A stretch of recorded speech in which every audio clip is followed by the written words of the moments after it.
Marc Legras, vous êtes un membre de l'association donc de la Lune en parachute et vous avez participé à l'élaboration, sur proposition de Seine-Vosges et de deux autres associations que je vais citer dans quelques instants, de cette première sur notre département, les Journées du patrimoine humain.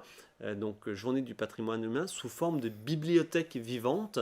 Et je vais même encore en dire un petit peu plus, sous forme de livres vivants. Marc Legras, de quoi s'agit-il?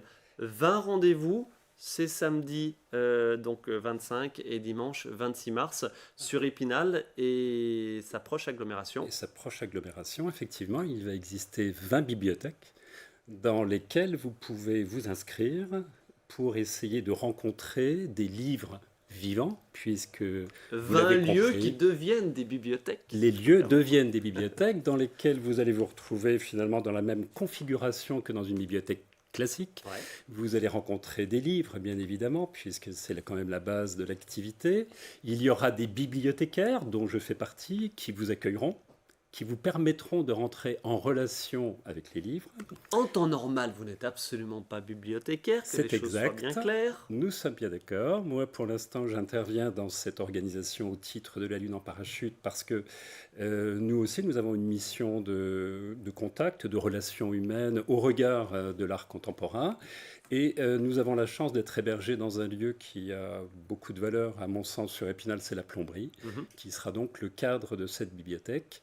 Et un élément à rajouter, c'est que pendant ce week-end du 25 et 26 mars, il y aura une exposition qui était l'exposition sur le cosmos actuellement. C'est un des lieux, on va pas tous les citer, il y en a 15 sur Épinal, l'hypercentre et vraiment toute proche périphérie.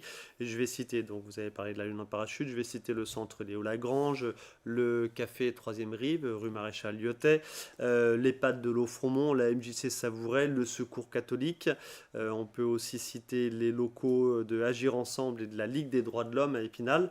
Et à l'extérieur d'Épinal, citons les Jardins de Cocagne à Taon-les-Vosges, la médiathèque de Chaumouzet, la médiathèque de Contrexéville, pardon, oui, ça va jusqu'à Contrexéville, la Xertitech, médiathèque de Xertigny, et enfin, pour ce qui est de l'extérieur d'Épinal et de sa proche agglo, la Charme, donc la résidence Le Belvédère, et la bibliothèque de la Chapelle-aux-Bois.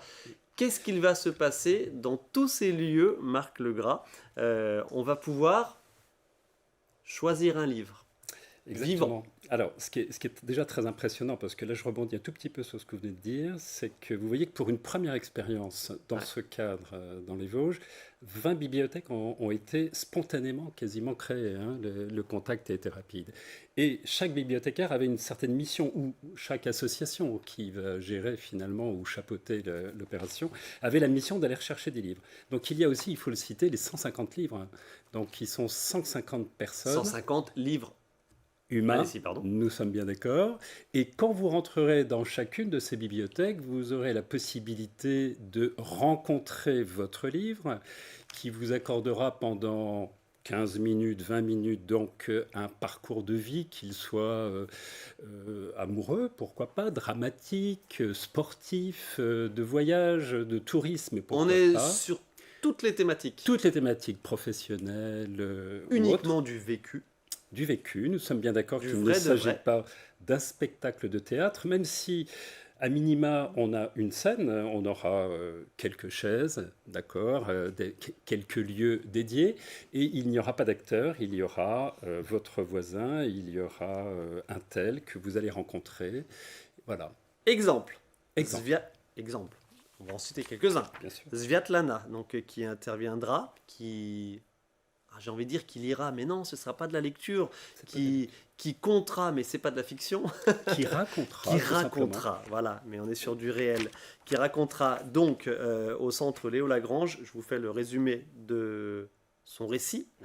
Celui dont le corps est fait végétarienne jusqu'à la fin du monde. Celui dont le corps est fait des cadavres d'animaux, conscient de la souffrance qu'il cause pour satisfaire ses goûts alimentaires, mérite-t-il d'être heureux? Le paradis sur terre ne sera pas possible tant qu'on aura fait du péché de gourmandise une vertu. Petit résumé de l'intervention donc de Svatlana, pardon, c'est au centre Léo Lagrange, donc ce sera ce samedi après-midi ou dimanche. J'en cite un autre si vous voulez bien. Là c'est quelque chose de très personnel. Bernard, c'est à l'EHPAD de Lofremont, donc à Épinal. Bernard, résumé de son intervention. L'accident du vendredi 13. Nous sommes en 1955, c'est au mois de mai à Fraisse-sur-Moselle. Je suis au volant de mon camion Renault. Mon chargement, qui d'habitude contient des explosifs, doit livrer exceptionnellement du tissu. J'emprunte une route sur laquelle s'est produit un accident. Cette route longeant le canal bordé par la Moselle dans son contrebas fraîchement gravillonné me fait perdre le contrôle de mon véhicule. On est sur des histoires, du vécu, Voilà. de belles histoires, de tristes histoires, en tout cas des histoires réelles. Et ça sera toujours des bouts de vie. Oui, des bouts de vie et toujours de belles histoires parce que justement, il n'y a pas de scénographie au regard de ça, c'est véritablement du vécu. Et je crois que la lecture des livres va donner lieu à des relations qui vont être très riches. Pour avoir vécu quelques exemples, Ouais. eh bien, je me rends compte que la richesse, la profondeur des interventions que tous les lecteurs, enfin tous les livres, pardon, vont être capables de nous partager va être assez remarquable. Marie-Jeanne qui partagera cette histoire, son histoire, donc dans les locaux de la Ligue de l'enseignement, zone de Réfi à Épinal. Marie-Jeanne, j'avais 14 ans et demi, je cherchais du travail, le fournisseur de gaz qui livrait mes parents me dit « Ça vous plairait de travailler dans un bureau ?» Je ne savais rien faire, j'ai beaucoup pleuré, mais je savais que c'était la chance de ma vie.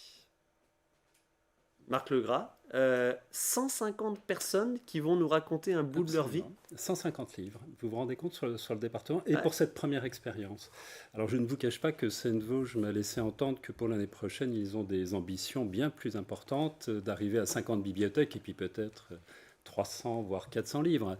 En tout cas là, dans chaque bibliothèque, et je peux en dire quelque chose sur la Lune en parachute. Si vous voulez, Et avec tout rapidement. Avec ATD Carmonde, voilà, nous proposerons 6 livres à l'écoute ou à la lecture.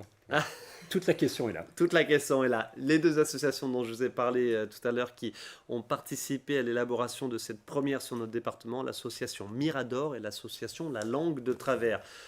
Impossible évidemment de tout vous détailler, mais vous avez compris que tout est là-dedans. Les journées du patrimoine à retrouver évidemment en version numérique aussi. Les journées du patrimoine proposées par Seine-Vosges, c'est samedi 25, c'est l'après-midi de 14h à 18h et dimanche 26 toute la journée, la matinée puis l'après-midi. Il y a quand même la pause méridienne bien sûr, sous forme de bibliothèque vivante, sous forme de livres vivants. À suivre. Merci beaucoup Marc Legras.